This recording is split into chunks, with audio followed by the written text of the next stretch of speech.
Life has a way of writing stories more extraordinary than fiction. On a weathered dock in Newport, Rhode Island, Marcus Sullivan spends his days fixing boats to support his young daughter. When a magnificent but neglected yacht mysteriously appears at the marina, he sees beyond its faded glory to the masterpiece beneath. Working tirelessly, he restores the vessel to its former splendor, never imagining how this act of dedication will change his life forever. But why did the yacht's enigmatic owner, one of America's wealthiest women, disappear for months, only to return now? And what made her choose this humble dock of all places to moor her father's prized possession? Before we jump back in, tell us where you're tuning in from. And if this story touches you, make sure you're subscribed, because tomorrow I've saved something extra special for you. The autumn sunrise painted Newport's morning sky in watercolor hues of pink and gold, filtering through the salt-crusted windows of the small apartment above Harborview Marina's office. Marcus Sullivan's calloused fingers moved with surprising gentleness as he folded a perfectly crisp grilled cheese sandwich into Sarah's favorite lunch container, the one with dancing dolphins that he'd found at a yard sale last summer. "Daddy, is my card still in your toolbox?" Sarah's voice drifted from the tiny bathroom where she was wrestling with her untamed brown curls, so much like her mother's had been. "Right where you put it, sweetheart." Marcus smiled, touching the breast pocket of his worn work shirt, where he actually kept her birthday card. The crayon-drawn hearts and careful inscription, "To the best daddy and boat doctor ever," had become his daily reminder of why every long hour mattered. Their morning routine flowed like a well-rehearsed dance in the cramped kitchen. 8 years of it being just the two of them had taught them the steps by heart. Sarah knew to grab the orange juice while Marcus reached for her favorite chipped blue mug, their arms crossing in practiced coordination. "Remember Mrs. Peterson's picking you up for study group today?" Marcus reminded her, watching as she spread peanut butter on her toast, with the focused determination of an 8-year-old, intent on proving her independence. "I've got that big engine repair on the Petersons' fishing boat. Can I come help after?" Sarah's eyes lit up with hope. She'd inherited more than just his dark hair. That fascination with boats and engines was pure Sullivan. Marcus checked their ancient refrigerator calendar, held up by marina-themed magnets. "If you finish your homework first, those multiplication tables aren't going to learn themselves. But Daddy, real mechanics need math too, right?" She grinned, revealing the gap where her front tooth had recently departed. "That's my girl." He ruffled her hair, earning a playful protest. "Using the old Sullivan logic against me." The morning light caught the worn edges of their lives, the second-hand furniture, the carefully mended curtains, the stack of boat repair manuals borrowed from the library. But it also illuminated the treasures, Sarah's art projects, proudly displayed on every available surface, photographs of their weekend adventures on the shore, the small model boat they were building together piece by piece. Marcus's eyes drifted to the window overlooking the marina. The early morning mist was lifting, revealing the forest of masts and the promise of another day of honest work. He'd learned long ago that wealth wasn't measured in dollars, but in moments like these.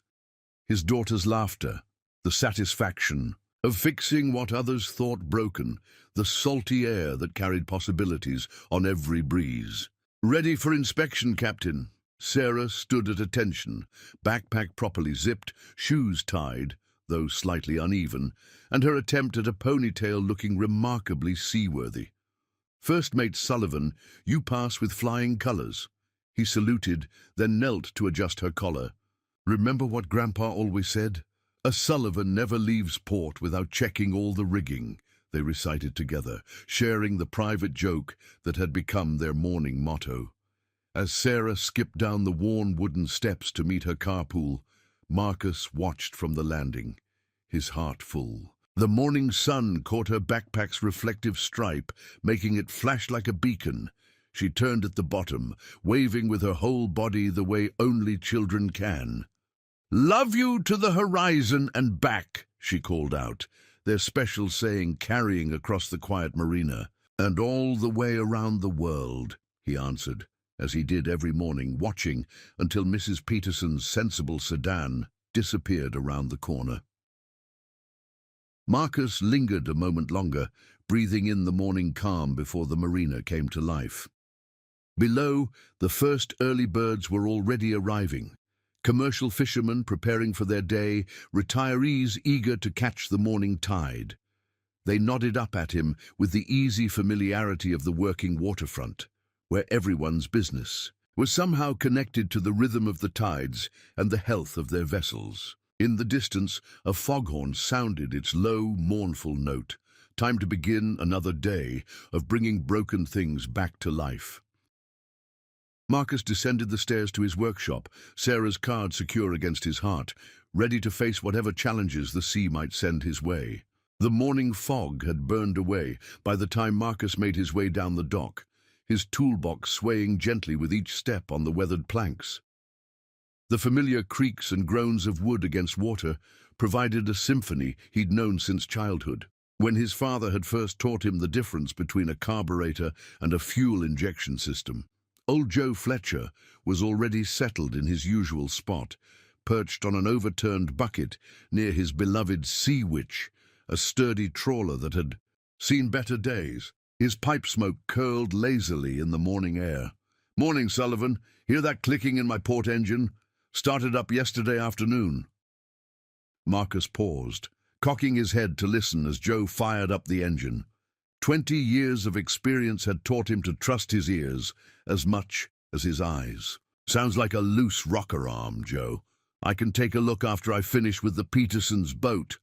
"No rush," Joe waved his pipe dismissively.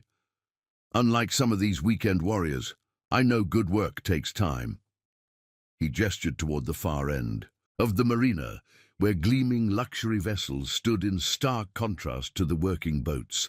The marina had always been this way, a meeting point between two worlds. The eastern docks housed the commercial fleet, weathered fishing boats, modest sailboats, and well-used cabin cruisers.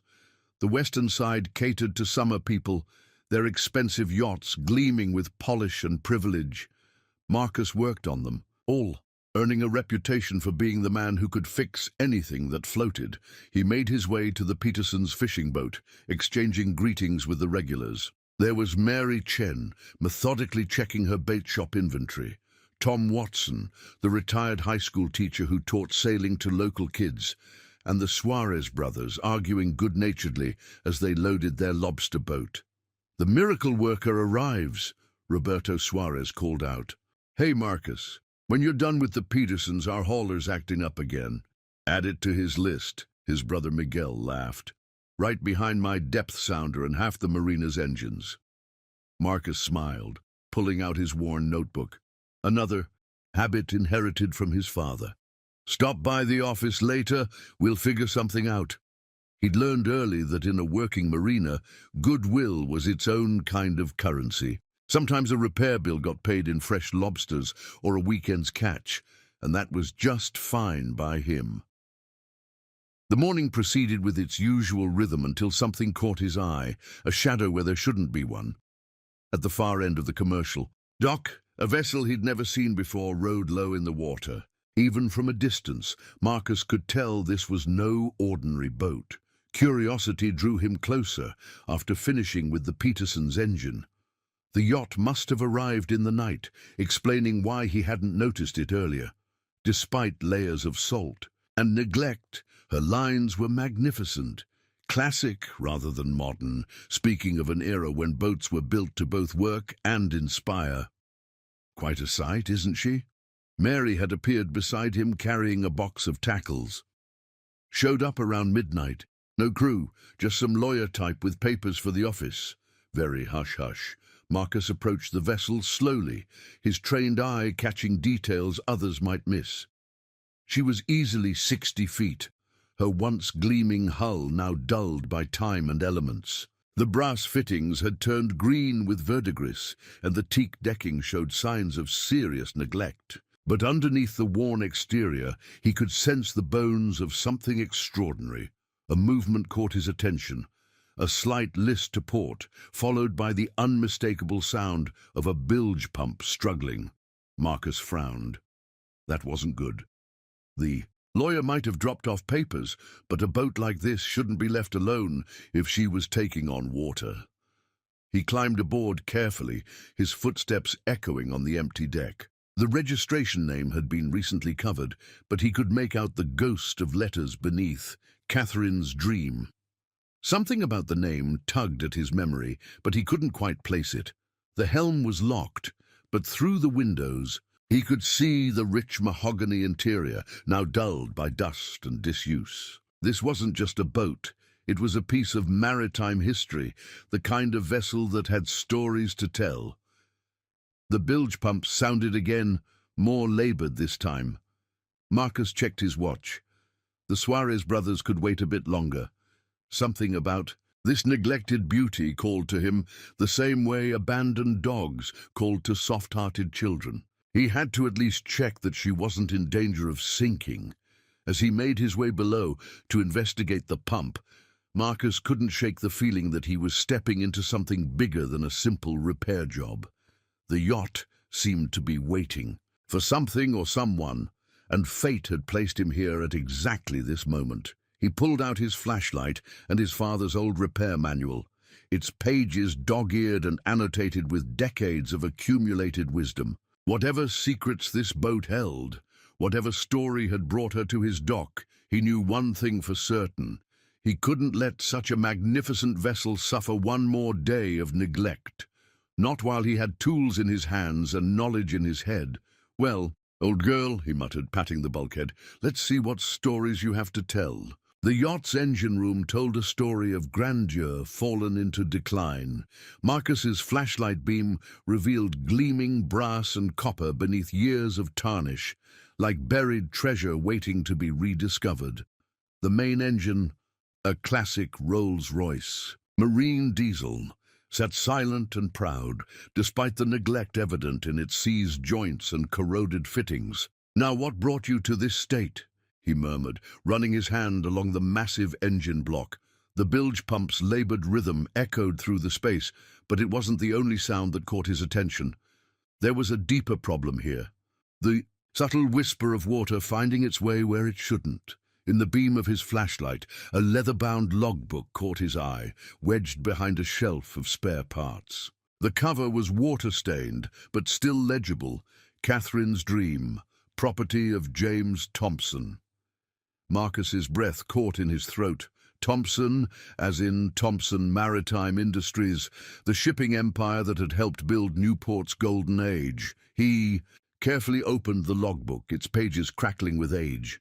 The handwritten entries spoke of voyages along the eastern seaboard, fishing expeditions with his daughter Catherine, detailed maintenance records kept with meticulous care. The last entry was dated 5 years ago. "Engine running rough. Catherine says I should let the yard handle it, but a man should know his own boat. Some things you need to fix yourself." A newspaper clipping fell from between the pages, yellowed but preserved. The headline struck him like a physical blow. "Maritime mogul James Thompson, lost at sea." The article detailed how the legendary businessman had disappeared during a solo voyage, his body never found. The yacht had been discovered drifting empty, its engine seized from what investigators called catastrophic mechanical failure. Marcus sat heavily on a nearby toolbox, the pieces falling into place. This wasn't just any abandoned yacht. This was the vessel that had sparked one of Newport's greatest mysteries. The article mentioned Thompson's only daughter, Catherine, who'd inherited the business, but had become increasingly reclusive after her father's death. The persistent drip of water drew him back to the present. The bilge pump was fighting a losing battle against a leaking shaft seal, a relatively simple fix, but one that could sink a boat if left unchecked. Marcus knew he should wait for official authorization, for someone from the Thompson estate, to make proper arrangements. But James Thompson's words echoed in his mind. "Some things you need to fix yourself." Looking around the engine room, Marcus saw more than just mechanical problems. He saw a daughter's grief preserved in neglect, a father's legacy slowly drowning in salt water and time. From his toolbox, he pulled out his own logbook, a simple composition notebook where he recorded every repair, every modification, every lesson learned the hard way. Sarah had decorated its cover with stickers and her careful handwriting. Daddy's Boat Hospital Records. "Well, Mr. Thompson," he said to the empty engine room, "let's see if we can't honor your craftsmanship." He began a methodical inspection, documenting every issue he found. The engine's timing was off, freeze plugs were corroded, fuel lines needed replacing, but the bones were strong. This was a vessel built to last generations, not just seasons. A soft thud from above made him start. But it was only the gentle sound of the yacht settling against her fenders, rocking in the wake of a passing fishing boat. Still, something about the sound made the hair on his neck stand up. The yacht felt alive somehow, as if she'd been waiting for someone to care again. Marcus checked his watch. Nearly noon. He needed to check on the Suarez brothers' hauler, return 3 calls about winter storage, and pick up parts for the Petersons' boat. The responsible thing would be to close up the yacht and wait for proper authorization. Instead, he found himself writing in his logbook, Day 1, initial inspection of Catherine's Dream. Engine seized but salvageable. Hull sound. Primary concerns. Shaft seal, fuel system, general corrosion. He paused, then added, "She deserves better than this." Climbing back to the deck, Marcus secured the engine room hatch. The autumn sun had burned away the morning mist, and the yacht's neglected brightwork seemed to plead for attention. He made a mental list of what he'd need. Penetrating oil for the seized engine, marine grease, fuel system cleaner, a case of metal polish, and more hours than he probably had to give. But looking back at the silent helm, he couldn't shake the feeling that this yacht had found its way to his dock for a reason. Sometimes the things most in need of repair weren't just engines and hull plates, but the stories and memories wrapped up in wood, steel, and salt water. He patted the gunwale as he stepped back onto the dock. "Don't worry, old girl. We'll get you running again." The promise felt bigger than just mechanical repairs, but Marcus had learned long ago that the most important promises often did. Dawn painted the harbour in shades of pearl when Marcus returned to Catherine's Dream the next morning. He'd spent half the night studying his father's old repair manuals, particularly the chapter on Rolls-Royce marine diesels. The pages were filled with his father's cramped handwriting, "Always check the timing chain before the valves, and oil pressure tells the truth if you know how to listen." He'd laid out his tools with surgical precision on a clean white towel, another lesson from his father. A professional's tools should look professional, he'd always said. The memory brought a smile as Marcus caught his reflection in a tarnished, brass fitting. He was wearing his father's old canvas work jacket, the one with Sullivan & Son Marine Repair embroidered on the breast pocket, though the shop had closed long before Marcus could officially become the son part of the business. First task was the leaking shaft seal. He'd managed to source the parts through old Eddie at the chandlery, who'd raised an eyebrow at the specifications but asked no questions. The work was methodical, peaceful in the early morning quiet. Each turn of a wrench, each careful measurement, felt like a conversation with the past, both his own and the vessel's. "Daddy!" Sarah's voice echoed across the deck above. "Mrs. Peterson said you were already here." "Down in the engine room, sweetheart. Remember the rules. Never come below without permission, always wear my safety vest, and keep one hand for the boat and one for myself," she recited, carefully making her way down the steps. She was wearing her own canvas work jacket, a birthday gift he'd had made at the surplus store, with Sullivan and Daughter Marine Repair embroidered in matching style to his own. "What do you think of her?" Marcus asked, watching Sarah take in the massive engine room with wide eyes. She's sad, Sarah said simply, running a small hand along a brass rail, like she misses somebody. Marcus paused in his work, struck by his daughter's perception. You might be right about that. Want to help her feel better? Sarah's face lit up. She loved their restoration projects, had been his assistant since she was old enough to hold a wrench. From his toolbox, she pulled out her own logbook, a pink spiral notebook with Sarah's boat hospital helper notes written carefully on the cover. What should I write first? She asked, pencil poised.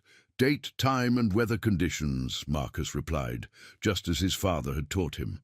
Then we list what we're fixing and what tools we need. They worked together through the morning, Sarah proving to be an excellent assistant at cleaning and polishing, while Marcus tackled the technical repairs. She had an eye for detail that amazed him, spotting things he might have missed. Look, Daddy, she called out, pointing to a section of bulkhead. There are marks here, like someone was measuring how tall they got. Marcus brought his flashlight. Closer. Sure enough, there were faded pencil marks on the white paint, with dates going back years. The highest mark was labeled Catherine, 16th birthday. This was a family boat, he explained softly. A father and daughter used to spend a lot of time here together, like us with our boats, something like that. He ran his fingers over the height marks, thinking of James Thompson teaching his daughter about engines and tides, just as he was teaching Sarah. But they lost each other. Sarah was quiet for a moment, absorbing this. Then she wrapped her arms around his waist in a tight hug. We won't ever lose each other, right, Daddy? Never, he promised, hugging her back. We're Sullivans. We stick together like barnacles, she finished with a giggle, their old joke bringing smiles to both their faces.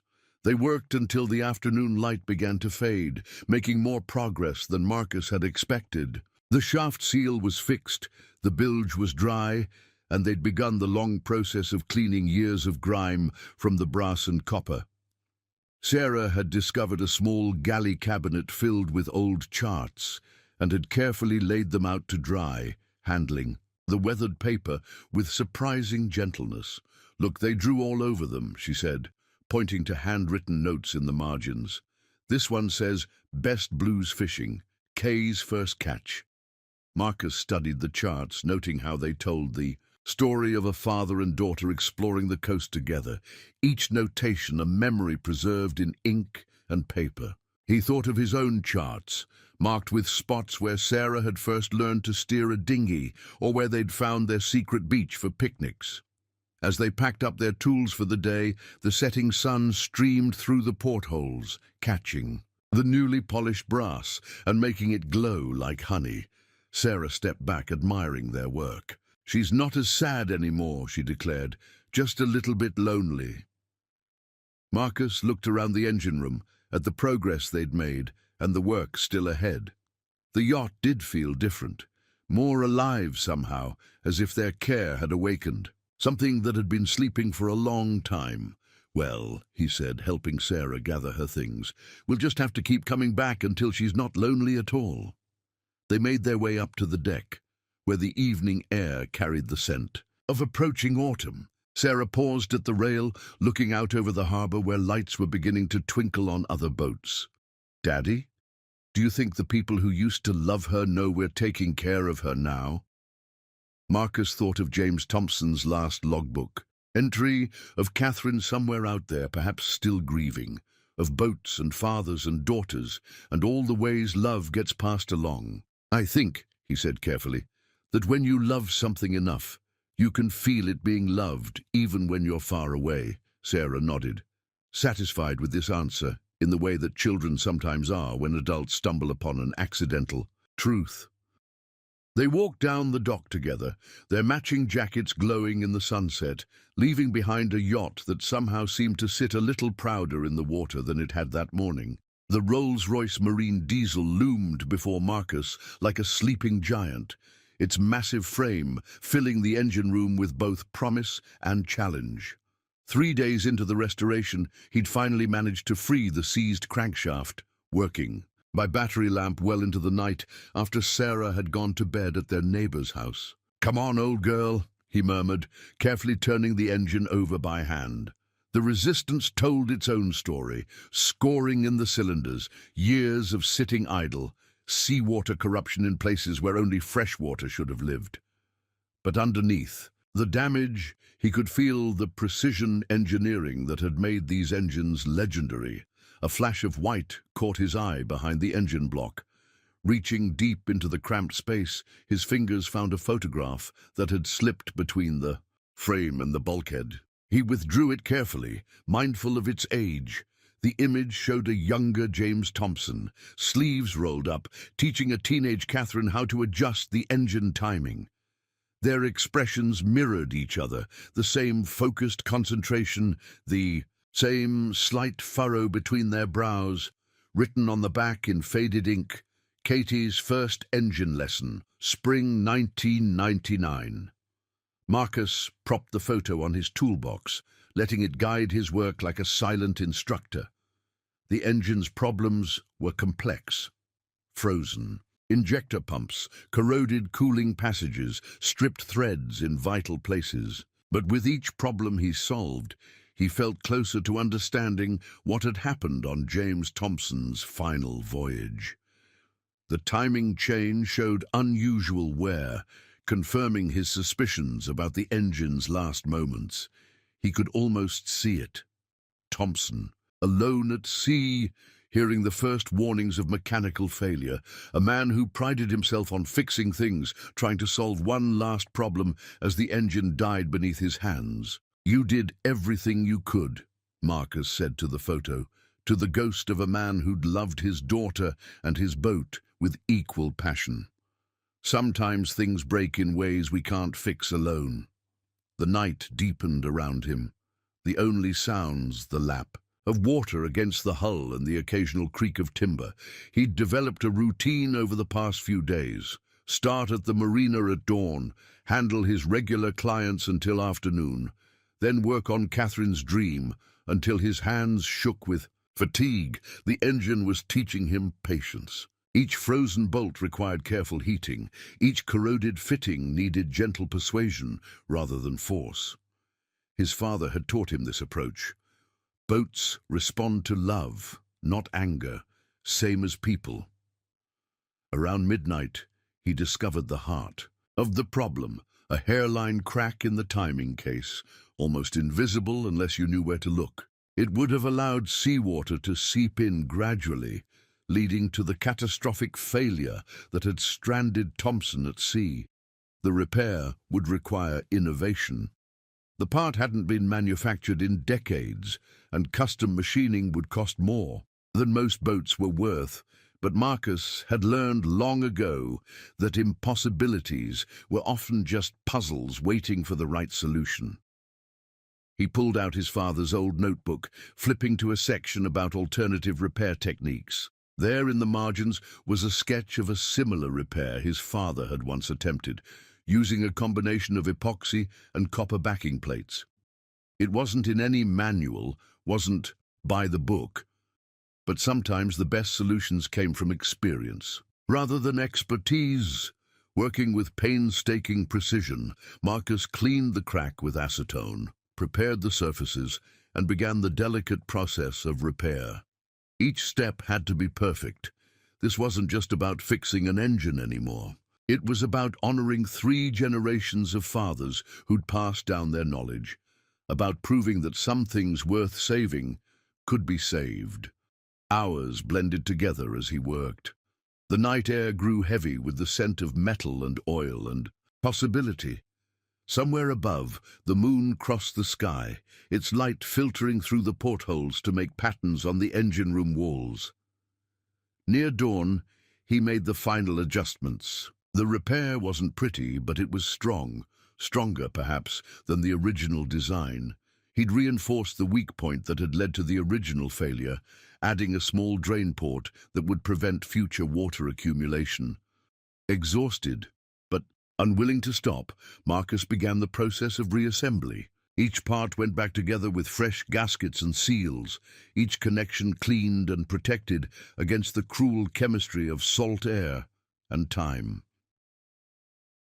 As he worked, he thought about Catherine Thompson, wondering if she knew how hard her father had. Tried to keep his beloved boat running. Did she blame the boat for his loss? Or did she, like Marcus, understand that sometimes love means fighting against entropy itself, trying to keep the things we care about from slipping away? The first light of dawn was turning the portholes pink when Marcus finally stepped back, his hands stained with grease, his back aching from hours in cramped spaces. The engine stood ready, restored not just to working condition, but to something approaching its original glory. He touched the photograph one last time before carefully placing it in his wallet, next to Sarah's latest school picture. Two fathers, two daughters, separated by time and circumstance, but connected by something deeper than mere mechanics. Tomorrow, he would test the engine. Tomorrow, he would know if his solution had worked. But for now, in the quiet of early morning, he simply stood in the presence of what he'd accomplished, letting the peaceful breathing of the boat remind him that some things, once loved, never truly stop running. The morning fog rolled thick across the marina, turning familiar shapes into ghostly silhouettes. Marcus sat in Mary Chen's bait shop, warming his hands around a cup of coffee while she sorted through her morning newspaper delivery. The small shop had become an unofficial gathering place for the marina's early risers, a place where fish tales and local histories mingled with the scent of coffee and salt air. Thompson Maritime stock jumped again yesterday, Mary commented, folding the business section with deliberate care. Third time this month. Catherine Thompson may be a recluse, but she sure knows how to run her father's company. Old Joe Fletcher snorted from his perch by the window. Knows how to run it into the ground, you mean? James Thompson built that empire by knowing every captain's name, walking every dock. When's the last time anyone saw his daughter down here among the working boats? Leave it be, Joe, Marcus said quietly. But Mary was already pulling out the wooden box she kept beneath the counter, her personal archive of newspaper clippings and marina history. You've been working on that yacht for a week now, Marcus. You should know the story. She spread out a yellowed article from 5 years ago. The photograph showed Catherine Thompson accepting an industry award, her smile professional, but her eyes distant. She was different before her father died. Used to be down here all the time, learning the business from the bottom up. Marcus studied the photograph. Catherine would have been in her early 30s then, dressed in business attire but with a mechanic's watch on her wrist. The kind that could take a beating in an engine room. It was a detail that spoke volumes.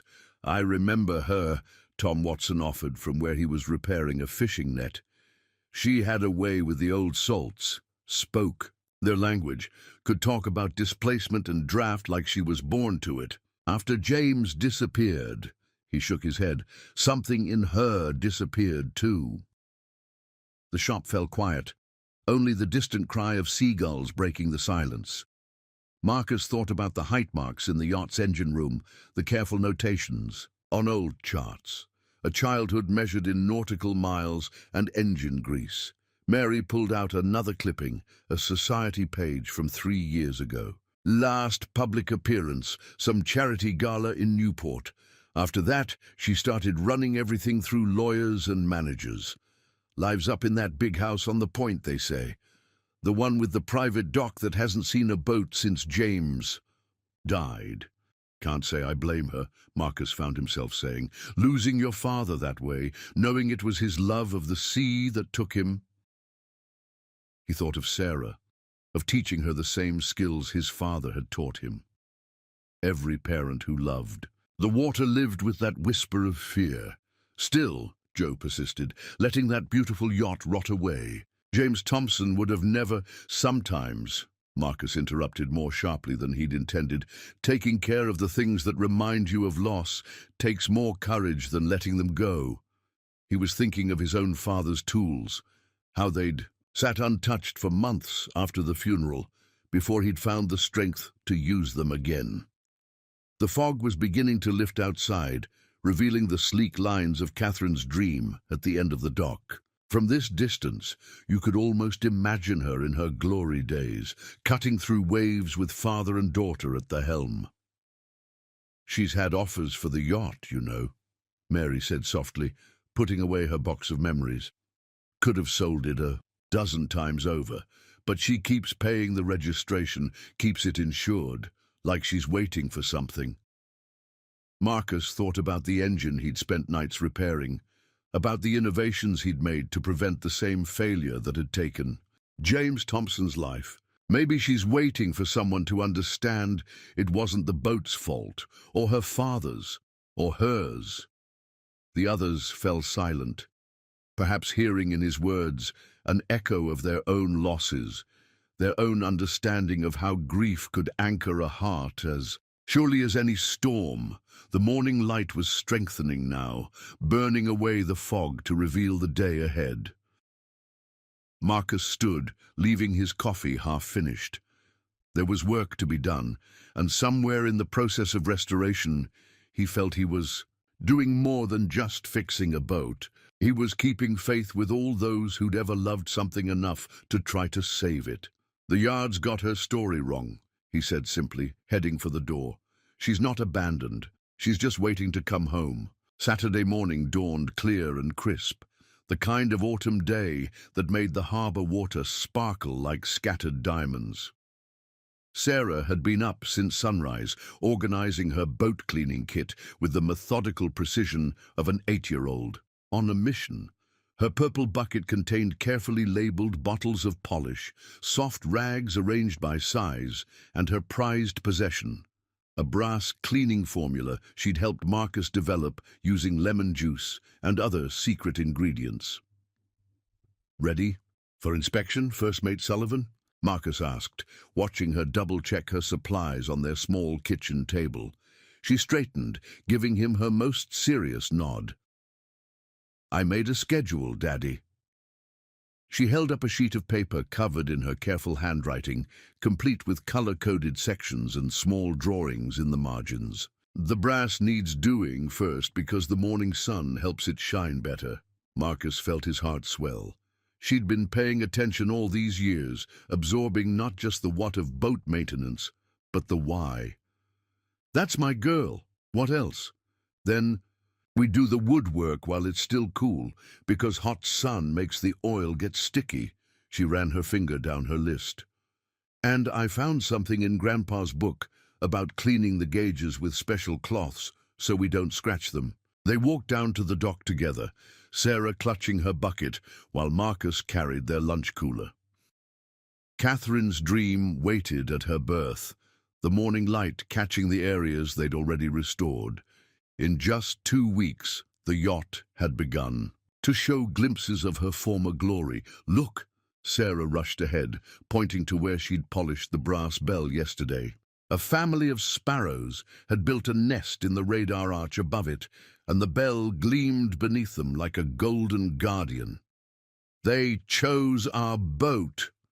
"They know quality work when they see it," Marcus said, helping her aboard. He'd noticed how Sarah had started calling it our boat, speaking of Catherine's dream with the same proprietary pride she showed toward the model boats they built together. They settled into their weekend routine, Sarah taking charge of the bright work, while Marcus tackled the more technical tasks. She had created her own job title, Restoration Quality Supervisor, and took it very seriously, making notes in her logbook about every spot that needed attention. "Daddy!" she called from where she was polishing a handrail. "Was Catherine my age when she started learning about boats?" Marcus paused in his work on the helm instruments. "According to the height marks we found, she was probably around 10 when she started spending a lot of time aboard. Why do you ask?" Sarah was quiet for a moment, buffing the brass with slow, careful strokes. "I was thinking about her, about not having her boat anymore. If I couldn't come help you with boats, I'd be really sad." The simple truth in her words caught Marcus off guard. He looked at his daughter, seeing not just the child she was, but the woman she would become. "Sometimes," he said carefully, "when people lose someone they love, the things that remind them of that person become hard to face. But the memories are still good ones, right?" Sarah moved to the next section of rail. "Like how I love using Grandpa's tools because they make me feel like he's helping us?" Marcus smiled, remembering how she'd cried when she first got her own set of miniature wrenches, declaring that now she could be just like Grandpa. "That's right, sweetheart, and maybe someday Catherine will remember that too." They worked through the morning, Sarah humming old sea shanties she'd learned from the fishermen. Around noon, she declared it time for their packed lunch, setting up their picnic spot on the foredeck with the precision of a ship's steward. "I made a discovery," she announced, pulling out her logbook as they ate their sandwiches. "Want to... You see?" She led Marcus to the main salon, pointing to what looked like an ordinary panel in the wooden ceiling. "But look." Standing on tiptoe, she pressed a hidden catch, and a small compartment swung open. Inside was a child's treasure trove, old candy wrappers, a collection of shells, and a fabric dolphin worn soft with age. Catherine's secret hiding place, Marcus realized, helping Sarah carefully document their find in her logbook. "Can we clean it but leave everything inside?" Sarah asked. "So when she comes back, she'll know we took care of her special things too." Marcus looked at his daughter. This child who understood instinctively what so many adults forgot, that healing sometimes meant preserving the past while making space for the future. "That's exactly what we'll do," he agreed. "And we'll add a note to your logbook about where we found it so we never forget." They spent the afternoon on their respective tasks, Sarah moving through the boat with her cleaning supplies and her ever-present notebook, Marcus working on the complex network of electronics at the helm. But every so often, he'd catch her pausing at Catherine's height marks or running her hands along the worn spots on the rails where other small hands had once held on in rough seas. As the sun began to set, Sarah made one final entry in her logbook. Marcus glanced over her shoulder, smiling at the carefully printed words. "Day 14 of restoration. Boat is getting happier. Found secret treasure spot. Sparrows think it's home now. Maybe Catherine will too." Out in the harbour, a bell buoy rang, its endless patient notes marking time like a maritime metronome. Sarah closed her logbook and leaned against her father, both of them watching the light fade from the sky. "We're not just fixing the boat, are we, Daddy?" Marcus hugged her close, thinking of all the layers of healing happening aboard Catherine's dream. "No, sweetheart. Sometimes fixing things means more than just making them work again. Like how you always say love is the best tool in the box." "Exactly like that," he whispered, holding his daughter as the first stars began to appear above the masthead. The interior of Catherine's dream was a time capsule of mahogany and brass, every cabinet and corner holding whispers of its past life. Marcus stood in the main salon, unrolling a set of original interior plans he'd discovered tucked behind a loose panel. The paper was yellowed, but the drawings were precise, showing the loving detail that had gone into the yacht's creation. "Master suite with private study," he read, fingers tracing the elegant architectural lines. "Custom library shelving, integrated navigation station." The plans revealed the boat as she was meant to be. Not just a vessel, but a floating home designed for a father and daughter who loved the sea. The sound of Sarah's footsteps on the companionway stairs broke his concentration. "Daddy, look what I found in the linen closet." She carefully carried a leather-bound album, its pages thick with photographs. They sat together on the salon's built-in settee, the afternoon light streaming through newly cleaned ports. The album's first page bore an inscription. "For Katie, so you'll always remember our adventures. Love, Dad." The photographs told the story of Catherine Thompson growing up aboard. Here she was, as a toddler, helping to steer while perched on her father's lap. There she stood proudly beside her first caught fish, gap-toothed and grinning. Page after page showed father and daughter exploring coves, working on the engine, sharing sunset dinners in the very salon where Marcus and Sarah now sat. "She looks happy," Sarah observed, studying a photo of teenage Catherine learning to navigate. "Like how I feel when we work on boats together." Marcus nodded, understanding. Now why the yacht's neglect felt so wrong. This wasn't just a luxury vessel. It was the physical embodiment of a relationship, a childhood, a love story between father and daughter. They spent the afternoon bringing the salon back to life. Sarah attacked the brass cabinet handles with her special polish, while Marcus repaired the intricate inlaid compass rose in the dining table. Each piece they restored seemed to brighten the whole space, as if the boat itself was awakening from a long sleep. The library shelves held an eclectic collection of books, navigation manuals sharing space with adventure novels and collections of sea poetry. Marcus found himself reading titles aloud: Moby Dick, 20,000 Leagues Under the Sea, The Old Man and the Sea. "Look at this one, Daddy." Sarah pulled out a slim volume, its cover embossed with silver waves. Inside were handwritten poems about the sea, composed by James Thompson for his daughter. The dedication read, "For Catherine, who taught me that the greatest adventures are the ones we share." They worked their way through the salon methodically, following the original plans to ensure every detail was correct. The navigation stations, instruments needed cleaning and calibration. The chart table's leather inlay required careful restoration. Even the hidden liquor cabinet, which Sarah declared a grown-up secret spot, was restored to its former glory, its crystal decanters sparkling in the afternoon light. But it was the small details that touched Marcus most deeply. The height marks they discovered weren't the only traces of Catherine's childhood aboard. There were initials carved discreetly under the chart table, a collection of shells still arranged on a windowsill, and a tiny brass dolphin figure mounted beside her childhood bunk that had clearly been rubbed for luck thousands of times.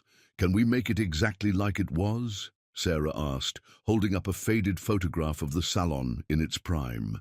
"So when Catherine comes back, it'll be like coming home." Marcus studied the photograph, noting how even the throw pillows had been arranged with care. "We'll make it even better," he promised, "because now it'll have old memories and new ones, too." They worked until dusk, their efforts transforming the salon into a warm, welcoming space. Sarah had arranged her cleaning supplies in a neat cabinet, adding her own small touch to the boat's history. "I put them here," she explained, "so they'll be ready when Catherine wants to take care of her boat again." As they prepared to leave for the day, Marcus noticed Sarah standing in the salon doorway, looking back at their work. The setting sun painted the space in amber light, making the restored wood glow like honey. "What are you thinking, sweetheart?" She considered for a moment, her expression serious. "I'm thinking that love doesn't go away just because you put it in a boat and try to forget it. It just waits until you're ready to remember." Marcus felt his throat tighten. "From the mouths of babes," his father would have said. "You're right," he managed. "Love has a way of finding its way home."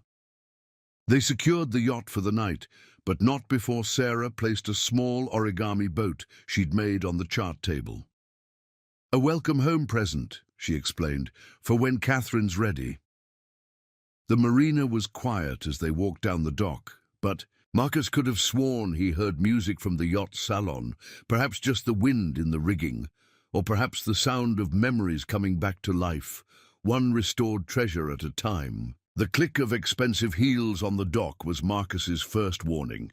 He was in the engine room, testing the newly restored fuel system, when he heard footsteps too precise to belong to any of the regular marina crowd.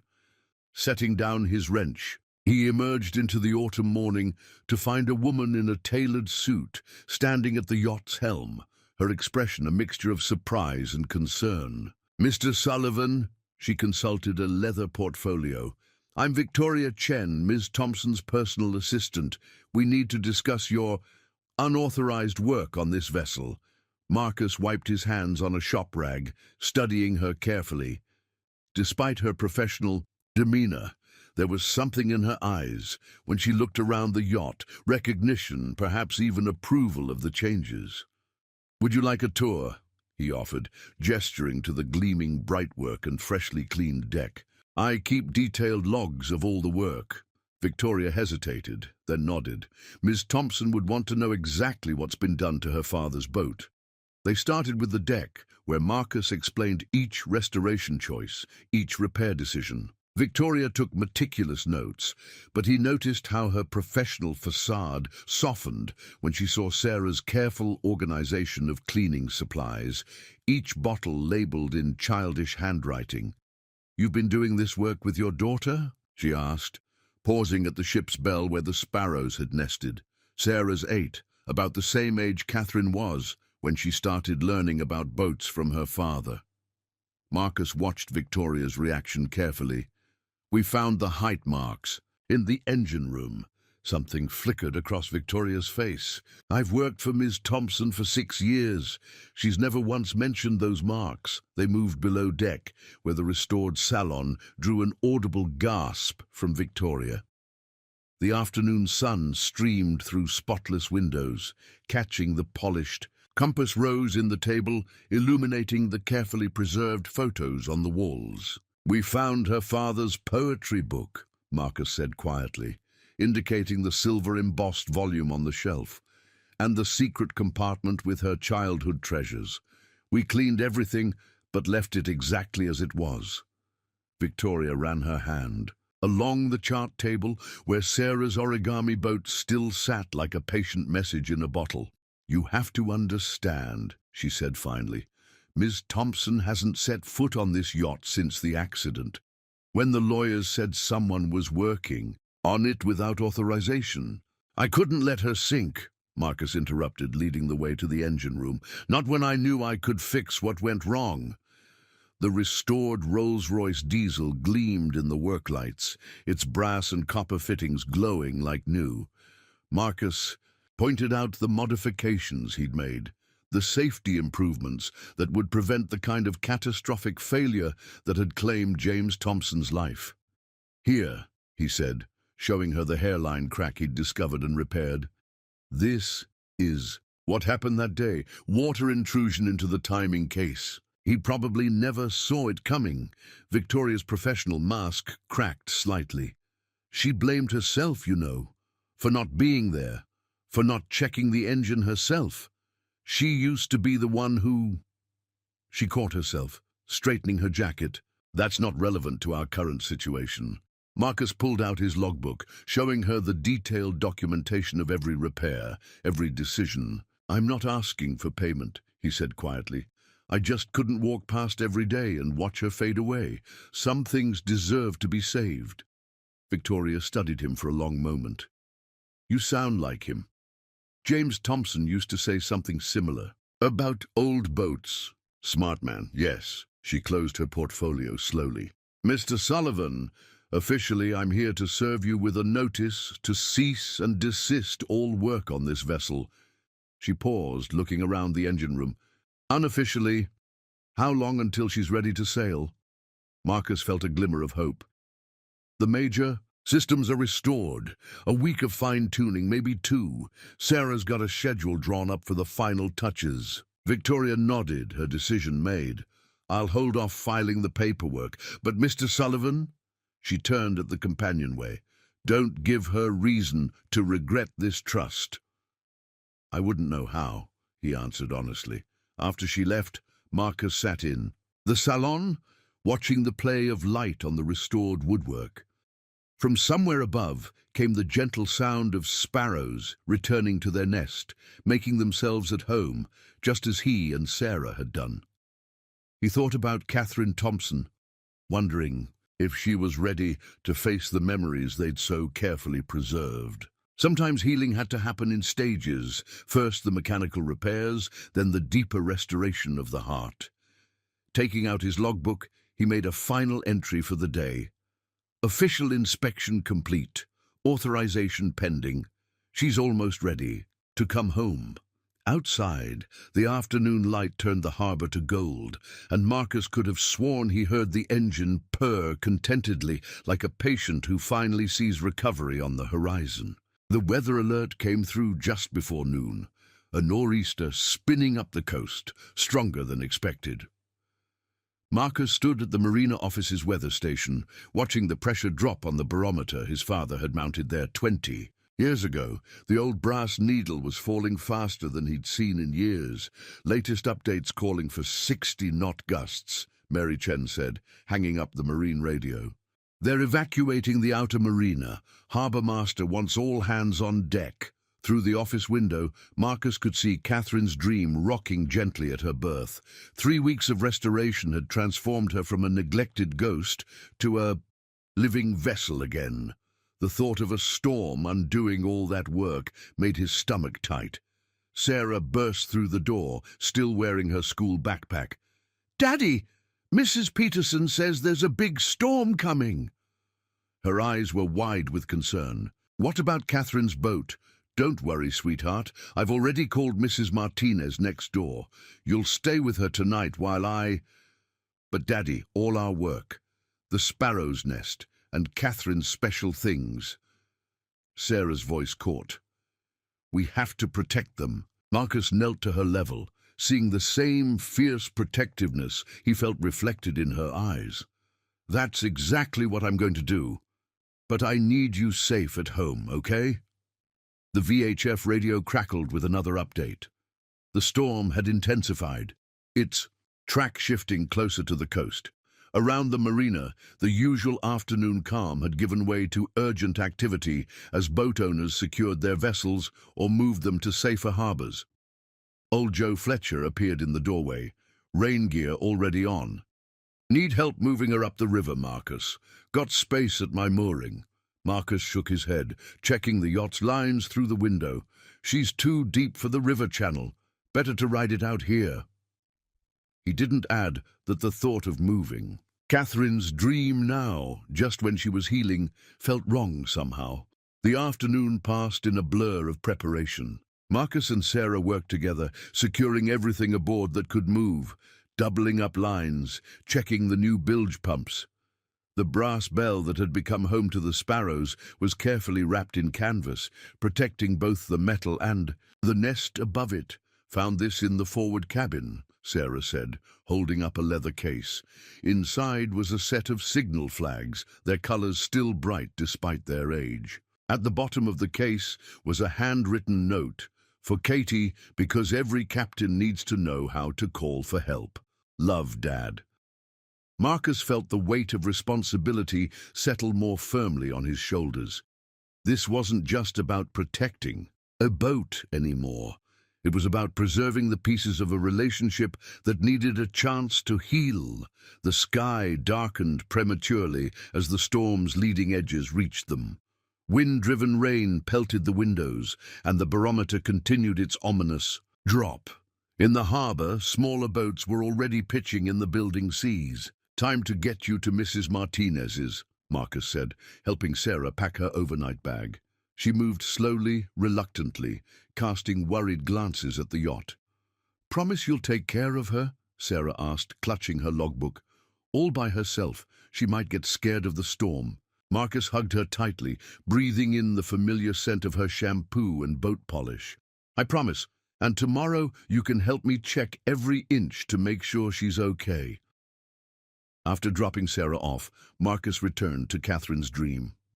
The wind was really picking up now, howling through the rigging of the surrounding boats. He made one final deck check, securing the last pieces of equipment, then went below to start his vigil. In the salon, the brass lamps swayed gently, casting moving shadows on the photographs they'd so carefully restored.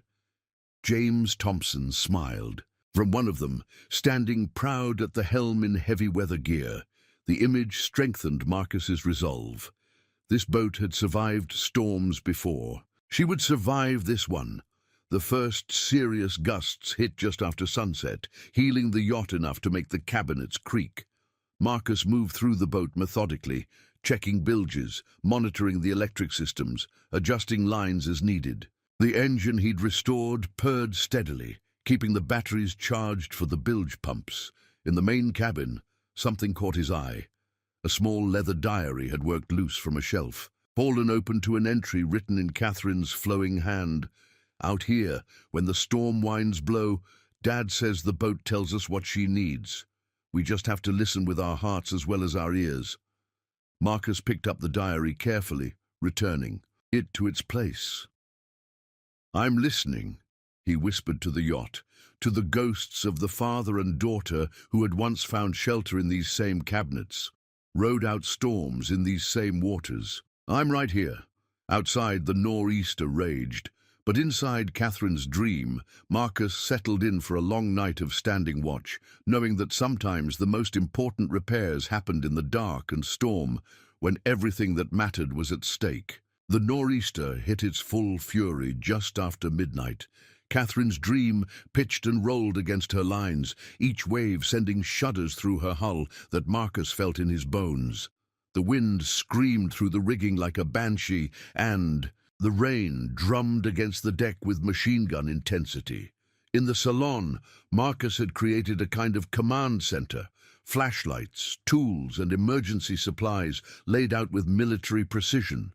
The brass lamps swayed wildly, their light dancing across the photographs on the walls. In one, a teenage Catherine stood at the helm in similar conditions, her father's steady hand on her shoulder as they faced down a storm together.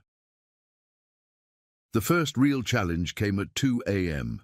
A massive gust heeled the yacht hard to port, and Marcus heard the distinctive sound of a dock line starting to part. He was on deck in seconds, rain stinging his face as he worked to replace the straining line.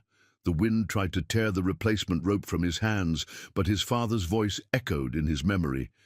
"Slow is smooth, smooth is fast." The new line secured, Marcus allowed himself a moment to survey the marina.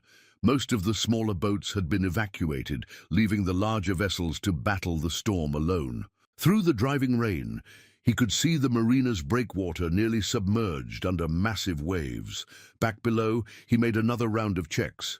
The bilge pumps were handling the spray and rain, their steady thrumming a reassuring counterpoint to the storm's chaos. His restored engine continued its faithful service, maintaining power to essential systems. A tremendous crash from on deck sent him racing up the companionway.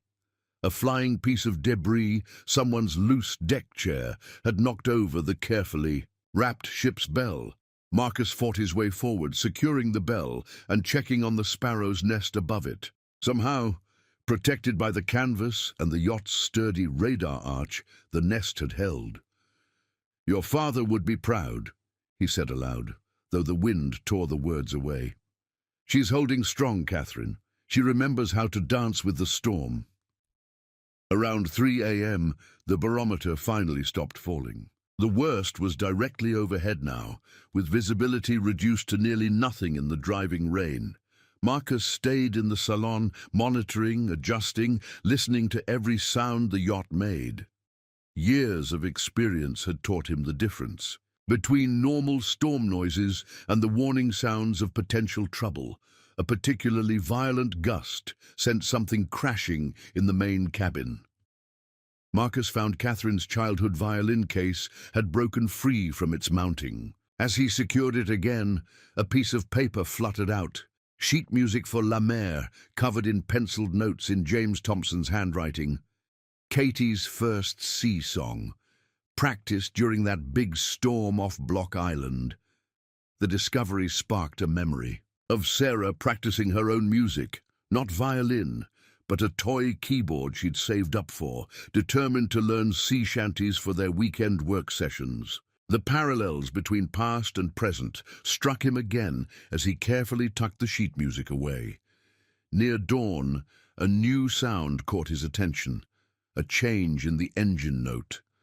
Marcus was in the engine room instantly, his hands and ears telling him what his eyes couldn't see in the dim light. The raw water intake was straining, possibly clogged with storm debris. This was the kind of problem that had claimed James Thompson's life, a small issue that could cascade into catastrophe if not caught in time. But Marcus had prepared for this, had added extra filters and monitoring systems during the restoration.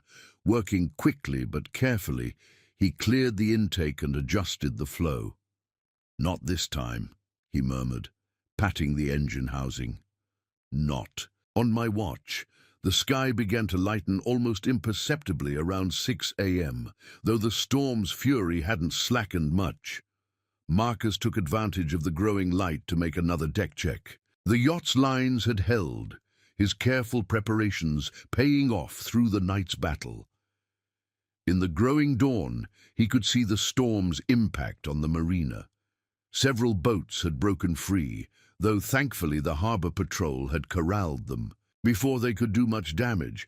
But Catherine's dream had remained steady, protected by both physical preparations and something less tangible, as if the spirit of the boat itself had remembered its strength. Making his way back to the salon, exhausted but satisfied, Marcus noticed something extraordinary. The morning light, filtering through rain-streaked windows, caught the compass rose inlaid in the dining table. For a moment, it seemed to glow from within, pointing true north despite the chaos outside. He thought of Sarah, probably awake already, at Mrs. Martinez's house, worried about their boat. He thought of Catherine, wherever she was, perhaps also awake, perhaps feeling some distant connection to this vessel that had weathered so many storms with her family. Marcus pulled out his logbook, its pages illuminated by one of the gently swaying brass lamps. His entry was simple but heartfelt.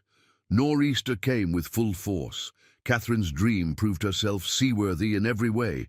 Some boats are built just to float, but others are built to carry our hearts through any storm.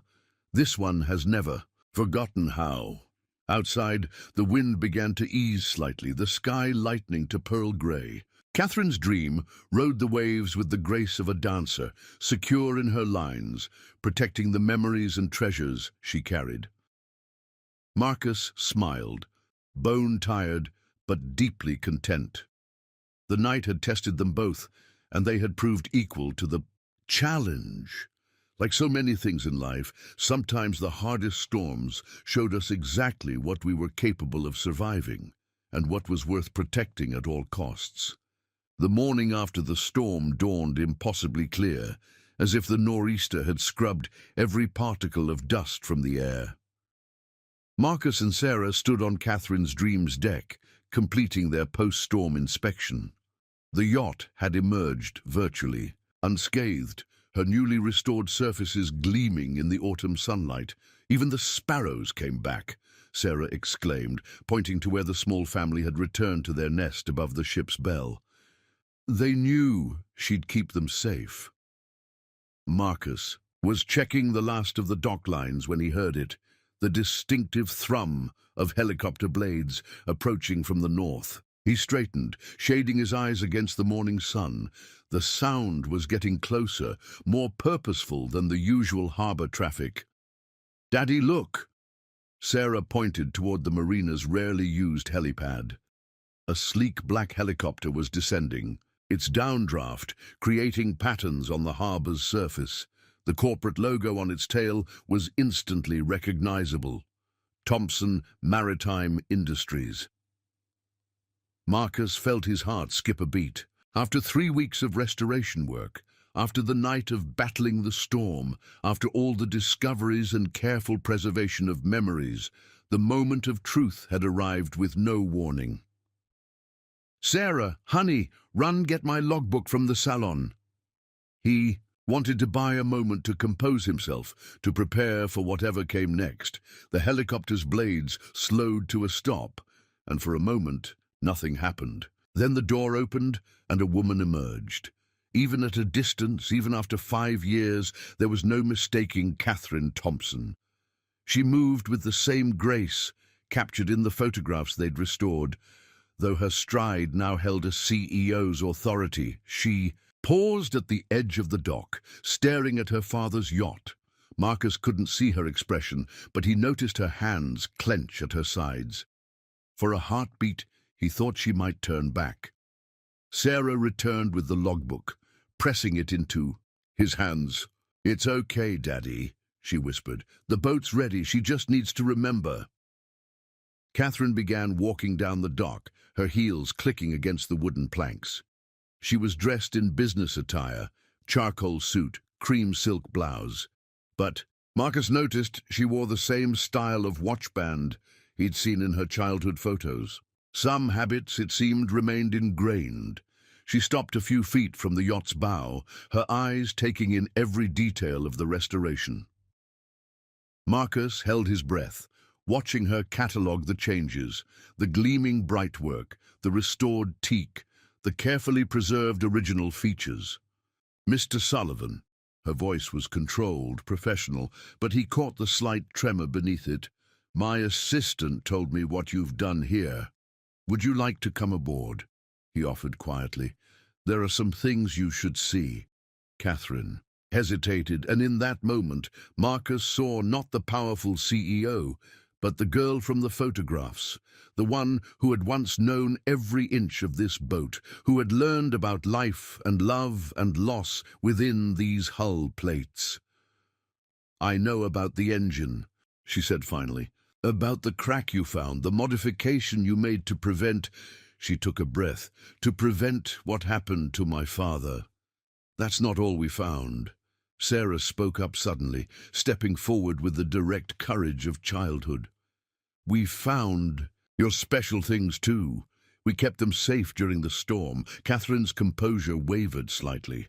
"My special things?" "The secret compartment in the salon ceiling," Sarah continued earnestly, "with your dolphin and your shells and your violin music. We made sure it didn't get wet when the big waves came." Something shifted in Catherine's expression. Surprise, vulnerability, a crack in the careful walls she'd built. She looked at Sarah more closely. "You helped with the restoration." "Sarah's been my partner in this from the start," Marcus said softly. "She has her own logbook, just like you used to keep." Catherine's eyes moved to the sparrow's nest above the ship's bell, to the freshly oiled teak, to all the small details they'd restored with such care. "During the storm," she said slowly, "I couldn't sleep. I kept thinking about— I knew she was out here, facing it alone." "Not alone," Marcus corrected gently. "Never alone." A ray of sunlight caught the compass rose inlaid in the deck, the same, one that had guided them through the night. Catherine took a step forward, then another, her hand reaching out to touch the familiar brass rail. "I had a call from the harbour master this morning," she said, her voice barely above a whisper. "He said out of all the boats in the marina, she didn't so much as scratch her paint. Said whoever was taking care of her must have loved her almost as much as—" She stopped, emotion finally breaking through. Sarah moved closer, offering Catherine her own logbook. "Would you like to see? We wrote down everything, just like your dad taught you to do." Catherine took the notebook with trembling hands, and as she opened it, Marcus saw the businesswoman fall away completely. In her place stood the daughter, the sailor, the girl who had once known every sound this boat could make. "Welcome home," he said quietly, and meant it with all his heart. The morning light streamed over them, catching the brass and the wood and the tears that Catherine was no longer trying to hide. Somewhere above, the sparrows sang their morning song. Blessing. The moment when past and present finally flowed together like tides returning to shore. The salon of Catherine's dream held its breath as Catherine moved through it, her fingers trailing along surfaces she hadn't touched in 5 years. She paused at the chart table, where her father's logbook still lay precisely arranged there, leather covers restored to a warm gleam. You kept everything, she said softly, opening the most recent volume. Even his notes about the engine problems. Marcus stood near the companionway, giving her space while staying close enough to answer questions. Sarah had reluctantly gone to school, but not before extracting a promise from Catherine to still be here when she returned. I thought they might be important, he said, both for the repairs and other reasons. Catherine's fingers found the last entry, the one before that fatal voyage. He knew something was wrong. I told him to wait, to let the Yard handle it, but he was always so sure he could fix anything. She closed the book carefully. I was in London when it happened. Contract negotiations. He called about the engine, but I was too busy to really listen. Catherine. Marcus spoke her name gently, breaking protocol. The crack we found, it was hidden. Even with modern equipment, it was hard to detect. Your father couldn't have known. She turned to face him, and he saw the weight of 5 years of guilt in her eyes. But I knew these engines. He taught me everything about them. If I'd been here... Then 2 people might have been lost that day, Marcus said quietly. Sometimes being absent is what keeps us here for the healing. Catherine sank into the captain's chair, the one where her father had taught her to plot courses and read weather maps. After the accident, everyone wanted me to sell her. Too many memories, they said. Not good for moving forward. She gestured around the salon. But every time I thought about it, I'd remember him saying that boats aren't just vessels for our bodies. They're keepers of our hearts. Marcus nodded, thinking of his own father's teachings, living on through his work. That's why we restored her exactly as she was. Sarah said the memories needed a home to come back to. Your daughter. Catherine smiled slightly. She reminds me of someone. I saw it in the photographs, Marcus admitted. The way she helps with repairs, keeps her logbook. Some things pass down through more than just blood. Catherine stood, moving to the small cabinet where they'd preserved her childhood treasures.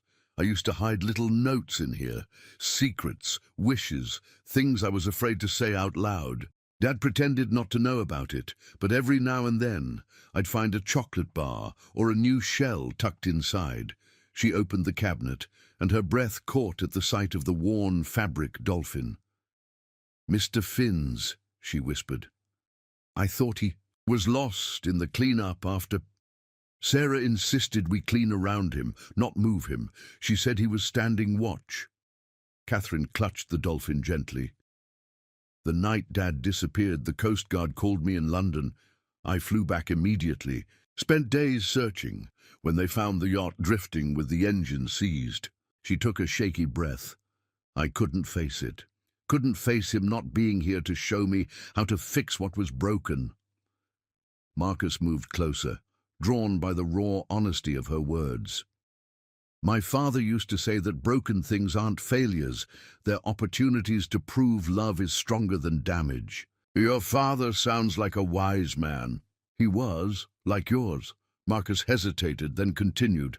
The night of the storm, when I was checking the engine, I found something you should see.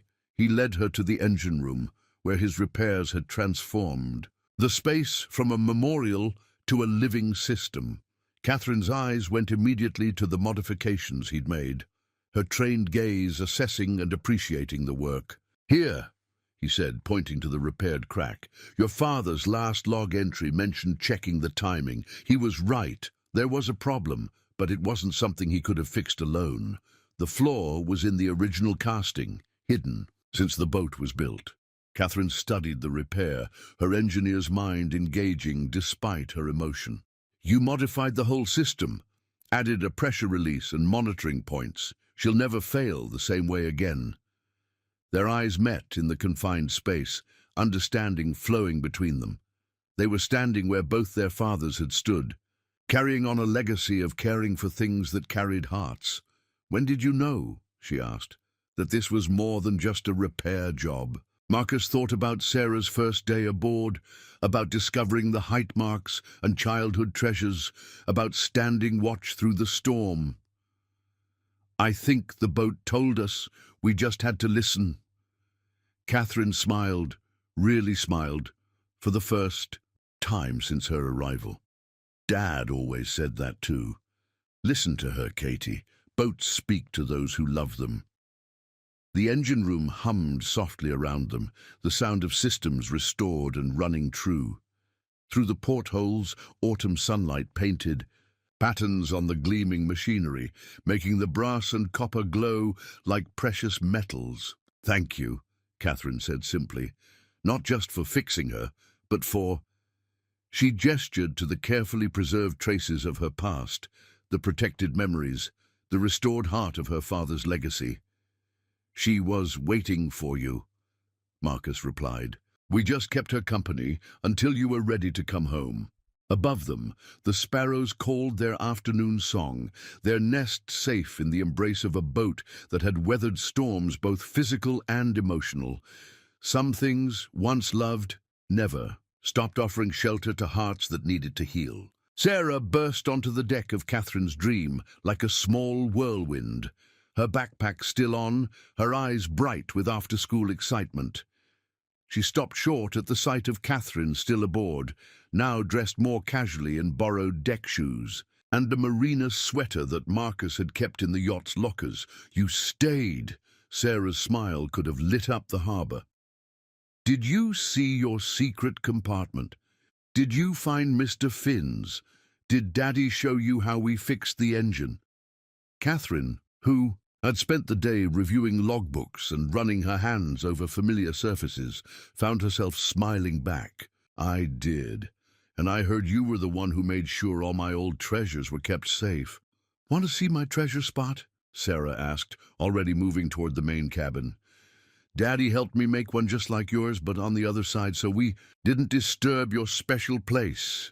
Marcus watched from the companionway as his daughter led Catherine below deck, their dark heads bent together like conspirators. Sarah's voice drifted back up. "And this is where I keep my boat hospital helper notes and my special tools that Grandpa gave me."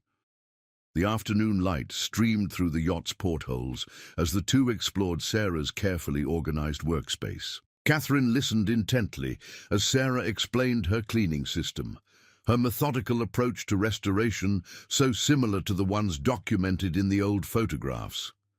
"You know," Catherine said, examining Sarah's logbook, "I used to color-code my notes just like this.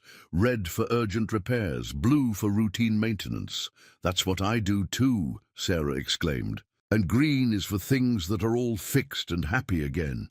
They emerged on deck just as Mary Chen appeared on the dock with a basket covered in a red-checked cloth. "Thought you might be hungry," she called up. "Can't restore boats on empty stomachs." Soon they were settled in the salon, sharing Mary's still warm cinnamon rolls. Sarah had arranged everything on the fold-out table with careful precision, using the yacht's original china that they'd cleaned and preserved. "Daddy says boats aren't just for sailing," Sarah announced, carefully pouring hot chocolate from a thermos. "They're for making memories, too." Catherine's hand trembled slightly as she accepted a cup. "My father used to say something very similar." "No," Sarah said simply. "We read it in his captain's log. That's why we made sure to save all the memory parts while we were fixing the boat parts." Marcus watched Catherine's expression soften as Sarah showed her the careful notes she'd kept. About each discovered treasure, the violin music, the shell collection, the height marks. His daughter had an instinctive understanding of how to bridge the gap between past and present. "Would you like to see how the engine works now?" Sarah asked. "Daddy made it extra safe, with special lights that tell you if anything's wrong, like a doctor's checkup machine." Catherine glanced at Marcus, who nodded encouragingly. Together, they followed Sarah to the engine room, where she proudly demonstrated the monitoring systems, her small hands pointing out each improvement with surprising technical accuracy. "And see this part?" Sarah indicated the repaired crack. "This is where she was hurting before, But Daddy fixed it so it can never break the same way again. We check it every day just to make sure she knows we're paying attention." Catherine's eyes met Marcus's over Sarah's head, understanding flowing between them. Out of the mouth of babes came the deepest truths about healing, about attention, about love. "You know," Catherine said softly, "I learned about engines right here, just like this. My father would explain every part, every system. He said, that boats talk to us if we listen," Sarah finished. "Daddy says that too. Is it because boats are magic?" "No," Catherine smiled, running her hand along the gleaming engine housing. "It's because they hold our hearts." They spent the rest of the afternoon exploring the yacht together, Sarah showing Catherine all the special touches they'd added during the restoration. At each spot, Catherine shared a memory, teaching herself to play violin during long passages, helping her father change the oil, falling asleep in the salon while he charted their next adventure.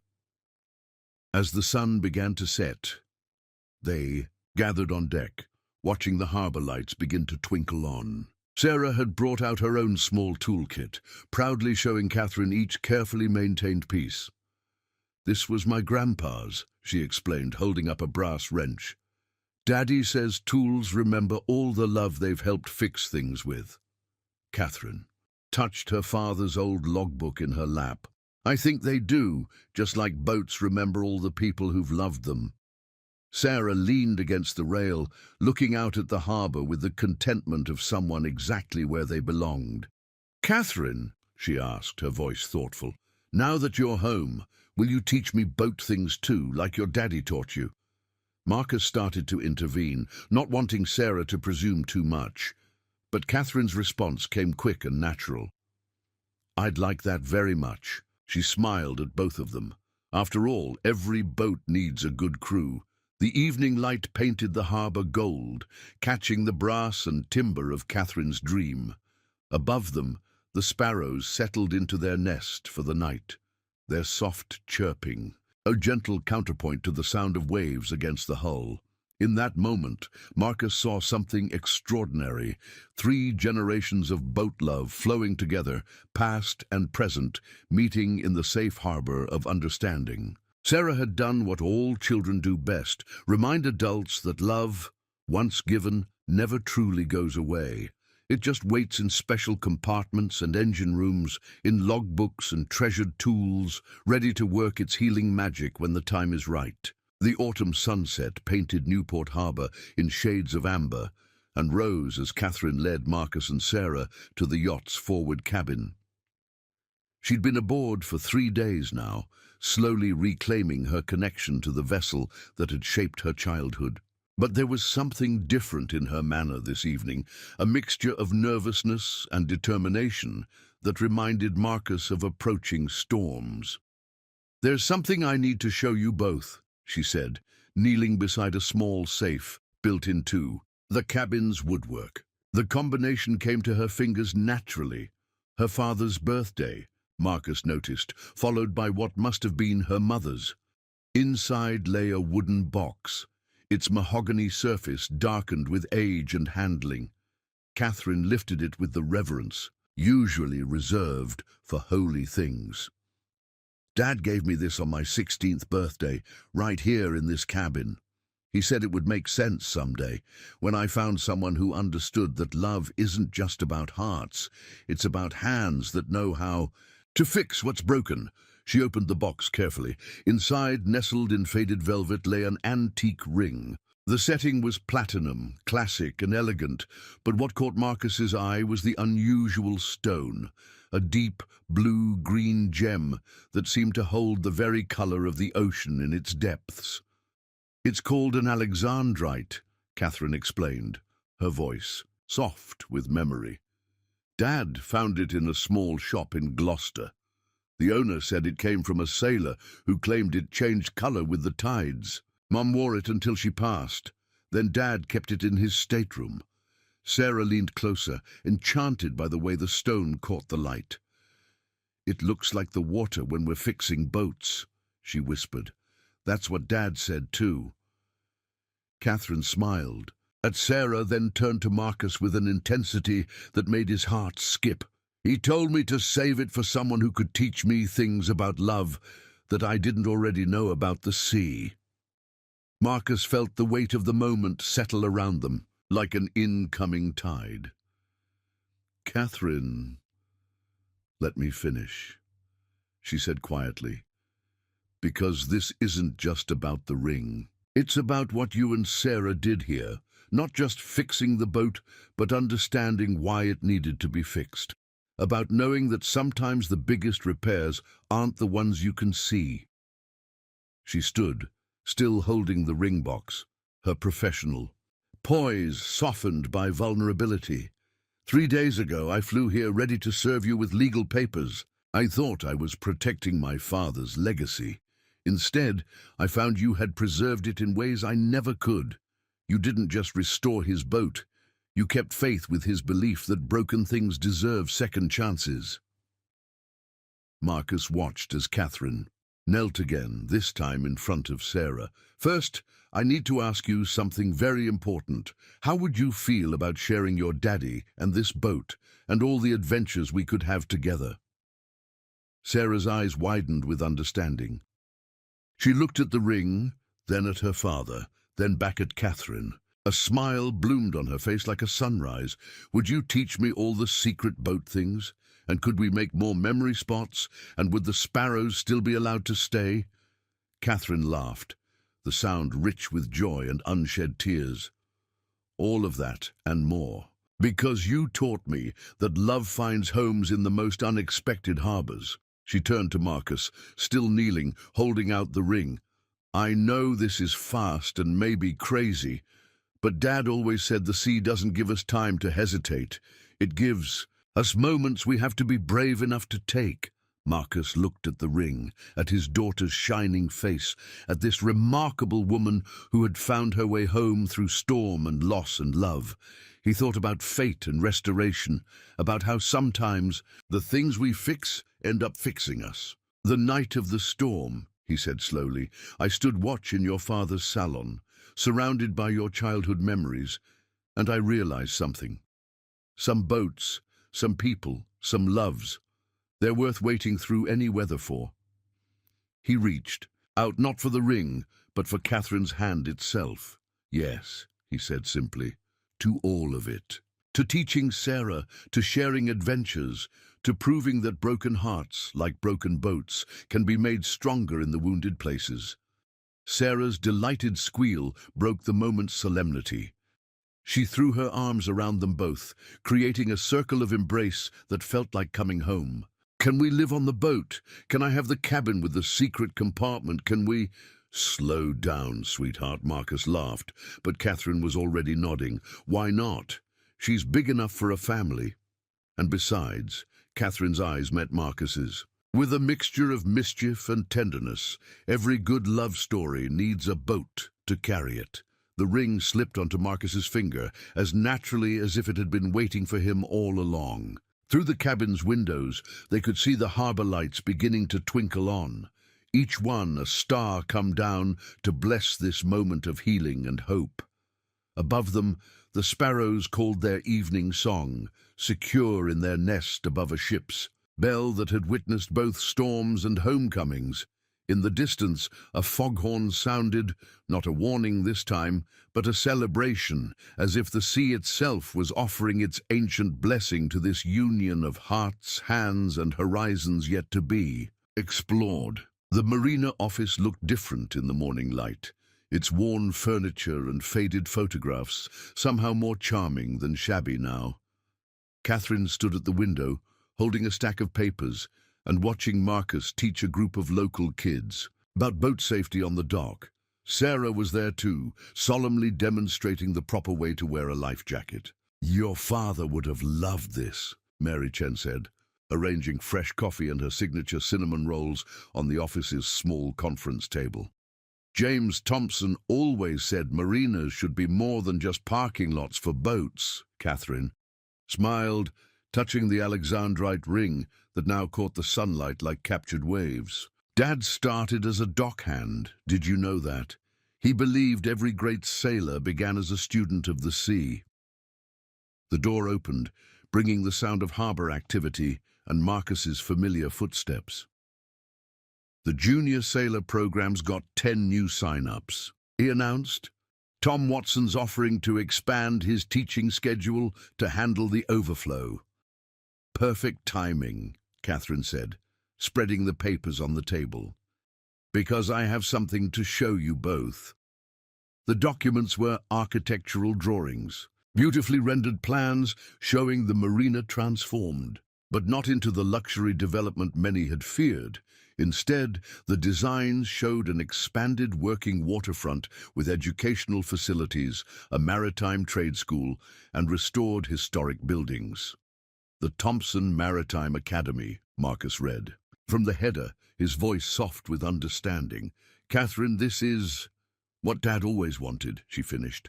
A place where traditional maritime skills would be preserved, where young people could learn craftsmanship and seamanship. He had the plans drawn up years ago, but the board thought it wasn't profitable enough. Mary studied the drawings with glistening eyes. And now I own controlling interest in the company, Catherine said firmly, and I've learned that some investments can't be measured in quarterly returns. The plans showed the marina office transformed into a proper maritime center with classrooms and workshops. The working docks would be renovated but retain their character, with space for both commercial vessels and the pleasure craft that helped fund the operation. Look at this section. Marcus pointed to a detailed drawing. Traditional boat building, workshops, marine engine repair training, with a certain master mechanic as lead instructor. Catherine's eyes twinkled. If he's interested, of course. Marcus looked at her with wonder. You're not just preserving the marina. You're building a legacy. I'm protecting a way of life, she corrected. One that my father loved, that your father passed down to you, that we're teaching Sarah. Besides, she touched the ring again. I promised someone adventures, didn't I? The door burst open and Sarah rushed in, still wearing her junior instructor life jacket. Did you show him? Did you tell him about the special part? Catherine laughed. I was just getting to that. She pulled out another drawing, this one showing a beautiful workshop space with large windows overlooking the harbour. The sign in the illustration read, Sullivan and Daughter Marine Repair, Traditional Craftsmanship and Training. Marcus sat down, hard in the nearest chair. Catherine, the marina needs a proper repair facility, she said softly. One run by people who understand that every boat carries stories worth saving, and every child deserves a chance to learn at their parents' side, just like we did. Sarah was practically bouncing with excitement. Show him the school part, where we're going to teach kids about engines and stars and navigation and everything. The next drawing revealed classrooms named after legendary local mariners. James Thompson's name was there, alongside Marcus's father's, their legacies preserved, in a place where future generations would learn their craft. Mary wiped her eyes with her apron. I'd better go put on more coffee. Something tells me we're going to be here a while, planning this beautiful future. As Mary left, Catherine sat beside Marcus, taking his hand. I know it's a lot to take in, but watching you and Sarah these past weeks, seeing how you teach, how you understand both the mechanical and the human side of boats, this isn't just my dream anymore. It belongs to all of us. Marcus looked at the plans, at his daughters, shining face, at the woman who had brought new purpose to their lives. Your father once wrote that boats aren't just vessels for our bodies, they're keepers of our hearts. I think maybe marinas can be the same way. Is that a yes? Sarah asked anxiously. Can we build it? Can we teach everyone about boat love? Marcus pulled his daughter close with one arm, held Catherine's hand with the other. Yes to all of it, to building something that matters, to teaching what we love, to creating a place where stories and skills get passed down like precious heirlooms. Through the window, they could see Catherine's Dream moored at her dock, her brass gleaming in the sunlight. The sparrows darted around her rigging, free but always returning to their home above the ship's bell. Like them, this place was both an anchor and a launching point, a harbour for dreams ready to set sail. "When do we start?" Sarah asked, already pulling out her logbook to make plans. Catherine smiled, looking at her new family and the future they would build together. "We already have, sweetheart. Every repair, every lesson, every story we save, it's all part of the journey. And this is just the beginning." Outside, the harbour continued its eternal dance of departure and return, of boats setting out and coming home. But now each wave seemed to carry a promise of tomorrow, of traditions preserved and dreams renewed, of love building something strong enough to weather any storm. 1 year later, the autumn sunrise painted Newport Harbour in familiar shades of gold and rose, but the view from Catherine's Dream's deck was different now. The marina hummed with new energy, students heading to early morning navigation classes, the sound of work from the boat-building shed, the cheerful greetings of fishermen stopping by the expanded chandlery. Marcus stood at the helm, checking the instruments for their morning sail. Sarah had insisted on this tradition, taking the yacht out every Sunday, just as Catherine and her father had done years ago. Some traditions they'd learned were too precious not to continue. Engine room checks complete. Sarah's voice came through the intercom, properly formal despite her obvious excitement. At 9 years old, she took her position as junior engineer. "Very seriously, especially on these family excursions." "Thank you, Engineer Sullivan," Marcus replied, matching her professional tone. From below came the sound of her delighted giggle, followed by Catherine's warm laughter. The past year had transformed them all. The Thompson Maritime Academy was thriving, with students from across the country coming to learn traditional maritime skills. The Sullivan and Daughter Marine Repair Shop had become legendary for its combination of technical expertise and respect for boats' histories. And Catherine had found a new way to honor her father's legacy, teaching advanced navigation courses between her duties as CEO. "Look who's here!" Sarah called out, pointing toward the dock. Mary Chen approached with her traditional basket of breakfast treats, followed by a stream of familiar faces. Old Joe Fletcher, the Suarez brothers, Tom Watson, all carrying small packages. "You didn't think we'd forget, did you?" Mary called. "Up." 1 year ago today, this boat brought a family together. That calls for a celebration. They helped their friends aboard, setting up breakfast in the salon that had become the heart of their floating home. The table that had once held Catherine's childhood memories now collected new ones. Sarah's logbooks, Marcus's repair manuals, Catherine's navigation charts, all mingling together like tributary streams flowing into a river. "Remember the storm that started it all?" Joe asked, settling into his favorite spot by the window. "Never seen a boat come through weather like that looking better for it." "Some things get stronger in the broken places," Marcus said, his hand finding Catherine's. The Alexandrite ring caught the morning light, changing color like the sea itself. Sarah proudly showed off her latest project, a detailed model of Catherine's Dream she'd built in the Academy's workshop. "Look," she pointed out, "I even made a tiny sparrow's nest above the bell." The real sparrows, descendants of last year's family, still called the yacht home, their morning songs mixed with the sound of waves against the hull and the distant bellboy's steady rhythm. Catherine touched the brass dolphin figure that now hung in a place of honor by the helm. Mr. Finns had been promoted from his hiding spot to stand watch over their journeys.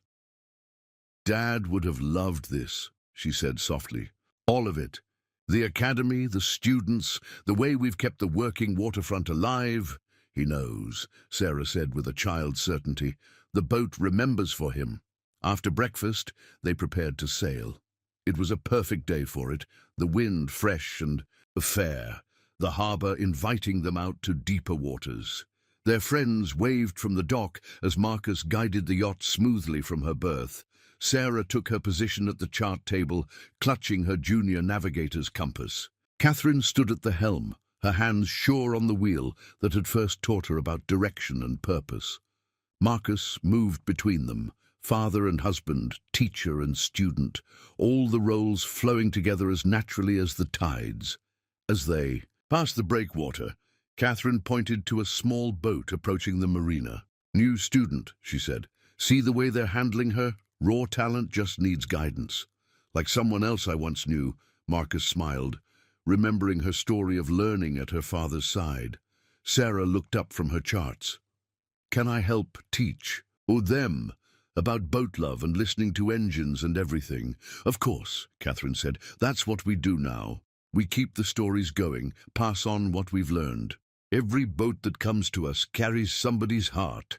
The morning sun warmed the deck as Catherine's dream moved into open water. Behind them, the academy stood as a testament to dreams restored and promises kept. Before them stretched the horizon, full of possibilities. Marcus watched his wife and daughter work together at the helm, their dark heads bent over the compass, their faces lit with shared joy. The yacht moved surely beneath them, carrying not just their bodies, but their hearts, their hopes, their love. Some said it was just a boat, just a marina, just a school. But they knew better. It was a story of healing, of family found and restored, of love that could weather any storm. Like the sea itself, their journey had no end, just endless cycles of departure and return, of teaching and learning, of hearts finding their way home. Above them, the sparrows soared and wheeled, free but always returning to their nest above the ship's bell. Like them, this family had found their perfect harbor, a place where broken things were made whole, where stories were treasured, and where love, like the tide, renewed itself with each passing day. Catherine's dream sailed on into the morning, light, carrying her family toward whatever adventures waited beyond the horizon. But the best part, they all knew, would be coming home again, to their harbor, their academy, their floating home where every repair had become an act of love, and every journey began and ended in the safe harbor of each other's hearts.